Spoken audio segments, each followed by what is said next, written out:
मानस के सभी भक्तों को मेरा प्रणाम। आज की कथा रामचरितमानस के षष्ठम छठे सोपान लंका कांड के दोहा नंबर 16 से पुनः प्रारंभ करने जा रहे हैं। श्रद्धालु जन कथा का ध्यान से श्रवण करें। यद्यपि सुधा वर्षे जलद फूले फरे न तबेत, जो गुरु मिले विरंच सम, मूरख हृदय न चेत, सियापति राम जय जय राम। मेरे प्रभु राम सीताराम। मंगल भवन अमंगल हारी, द्रवहु दशरथ अजर बिहारी। दीन दयाल बिरध संभारी,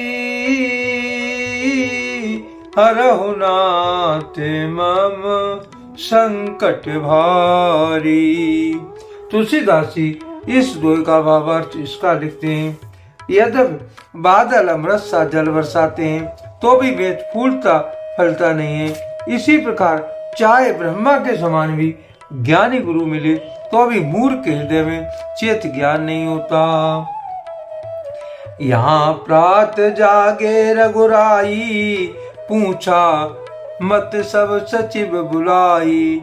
कयो बेग कर करो पाई, जामवंत कै पद सिर नाई। यहाँ सुबेर पर्वत पर प्रातः काल श्री रघुनाथ जी जागे और उन्होंने सब मंत्रियों को बुलाकर सलाह पूछी। किसी के बताइए अब क्या उपाय करना चाहिए। जामवंत जी ने श्री राम जी के चरणों में सिर नवाकर कहा, सुन सर्वज्ञ सकल और वासी, बुद्धि बल तेज धर्म गुण राशि। मंत्र कहो निज मति अनुसारा, दूत पठायो बाल कुमारा। हे सर्वज्ञ सब कुछ जानने वाले, हे सबके हृदय में बसने वाले अंतर्यामी, हे बुद्धि बल तेज और धर्म और गुणों की राशि सुनिए। मैं अपनी बुद्धि के अनुसार सलाह देता हूँ कि बाल कुमार अंगद को दूत बनाकर भेजा जाए। नीक मंत्र सबके मन माना, अंगद सन कह कृपा निधाना। बाल तने बुद्धि बल गुण धामा, लंका जाओ तात मम कामा। ये अच्छी सलाह सबके मन में जच गई। कृपा के निधान श्री रामचंद्र जी ने अंगद से कहा, हे बल बुद्धि और गुणों के धाम बाली पुत्र, हे तात तुम मेरे काम के लिए लंका जाओ। बहुत बुझाए तुम्हें का कहूँ, परम चतुर में जानो अहि। काज हमारे तासित होई, रिपुसन करहूँ बत कहीं सोई। तुमको बहुत समझा कर क्या कहूँ, मैं जानता हूँ कि तुम परम चतुर हो। शस्त्र से वही बातचीत करना जिससे हमारा काम हो और उसका कल्याण हो जाए। प्रभु अज्ञाधर शीस चरण, बंद अंगद उठो। सोई गुण सागर ईश राम, कृपा जा पर करो। सियापति राम जय जय राम। मेरे प्रभु राम जय जय राम। मंगल भवनी मंगल हारी रामा, द्रवहु दशरथि अजर बिहारी श्री रामा। प्रभु की आज्ञा सिर चढ़ाकर और उनके चरणों की वंदना करके अंगद जी उठे और बोले, हे भगवान श्री राम जी, आप जिस वक्त कृपा करें वही गुणों का समुद्र हो जाता है। सही सिद्ध सब काज, नाथ मोहि आदर दियो। अस विचार जुबराज, तन पुलकिति हर्षिति हियो। स्वामी के सब कार्य अपने आप सिद्ध हैं।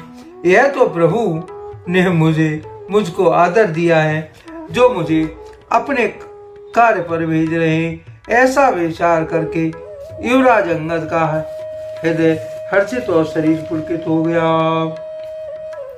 बंद चरणे उर धर प्रभुताई, अंगद चलो सबे सिर नाई। प्रभु प्रताप उर सहज शंका, रणवा कुरा बाल सुत बंका। चरणों की वंदना करके और भगवान की प्रभुता हृदय में धारण कर अंगद सबको सिन्नवा कर चले। प्रभु के प्रताप को हृदय में धारण किए हुए रणमाक्रे वीर बाल पुत्र स्वाभाविक ही निडर हैं, निर्भर हैं, निर्भय। पुर पैठत रावण कर बेटा, खेलत रास होगे भेटा। बातें बात करसी बड़े आई, जुगल अतुल बल पुनि तरुणाई। लंका में प्रवेश करते ही रावण के पुत्रों से भेंट हो गई। जो वहां खेल रहा था, बातों में दोनों में झगड़ा बढ़ गया, क्योंकि दोनों ही अतुल्य बलवान थे और फिर दोनों की युवावस्था थी। ती अंगद कहो लाती उठाई, गए पदे पट क्यों भूमि ममाई। निश्चर निकर देख बटवारी, जैते चले न सके पुकारी। उसने अंगद पर लात उठाई। अंगद ने वही पैर पकड़कर उसे घुमाकर जमीन पर दे पटका, मार गिराया। राक्षस के समूह भारी योद्धा देखकर जाता भाग चले और वे डर के मारे पुकार भी न मचा सके। एक एक सन मरम न कहीं, समझताश बद चुप कर रही। भयो कोलाहल नगर मजारी, आवा कभी लंका ते जाई। एक दूसरे को मर्म असली बात नहीं बतलाते। उस रावण के पुत्र का वध समझकर सब चुपचाप रह जाते हैं। रावण पुत्र की मृत्यु जानकर और राक्षसों के भय के मारे भागते देखकर नगर भर में कोलाहल मच गया, जिससे लंका जलाई थी। वही वानर फिर आ गया। अब धो कहा करो कर तारा, अत सभी सब करे विचारा। बिन पूछे मगु देहु दिखाई, जे बिलोक सोए जाए सुखाई। सब अत्यंत भयभीत होकर विचार करने लगे कि विधाता अब न जाने क्या करेगा। वे बिना पूछे ही अंगद को रावण के दरबार की राह बता देते हैं, जिसे ही देखते वही डर के मारे सूख जाता है। गयो सभा दरबार तब, सुमिर राम पद कन। सिंह ठवने ते उतचित तब, धीर वीर बल पुंज। सियापति राम जय जय राम, मेरे प्रभु राम सीताराम।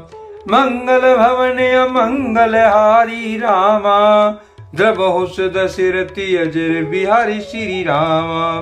तुलसीदास जी इस दोहे का भावार्थ इसका लिखते हैं।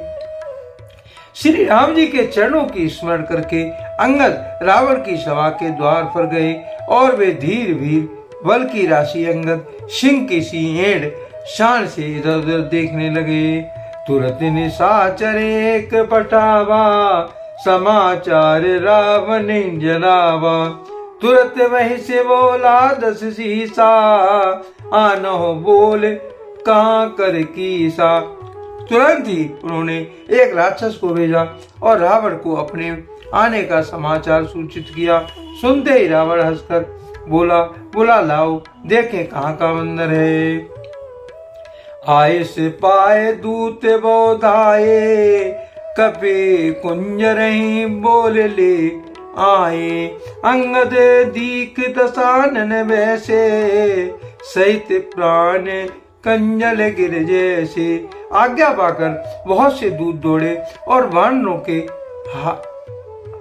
हाथी के समान अंगद को बुला लाए। अंगद ने रावण को ऐसे बैठे देखा जैसे कोई प्राण युक्त सजीव काजल का पहाड़ हो। भुजा बेटप सिरी श्रृंग समाना, रोमावली लता जन नाना। मुख नासिका नैनी और काना, गिर कंद राखो अनुमाना। भुजाएं वृक्षों के और सिर पर्वतों के शिखर के समान है। रोमावली मानो बहुत सी लताएं, मुंह नाक नेत्र और कान पर्वत की कंदराओं और कुएं के बराबर हैं। गयो सभा मन नेक न मुरा, बालित ने अति बल माकुरा। उठे सभासद कपि को देखी, रावण उर्वा क्रोध विशेषी। अत्यंत बलवान वहां के वीर वाली पुत्र अंगद सभा में गए। वे मन में जरा भी नहीं हिचके। अंगद को देखते ही सब सभासद उठ खड़े हुए। यह देखकर रावण के हृदय में बड़ा ही क्रोध हुआ। जथा मत गजे जूथ महो, पंचानन चल जाए।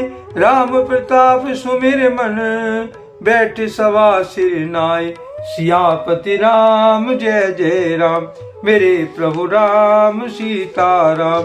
मंगल भवन अमंगल हारी रामा, प्रभु सुदशरथि अजर बिहारी श्री रामा।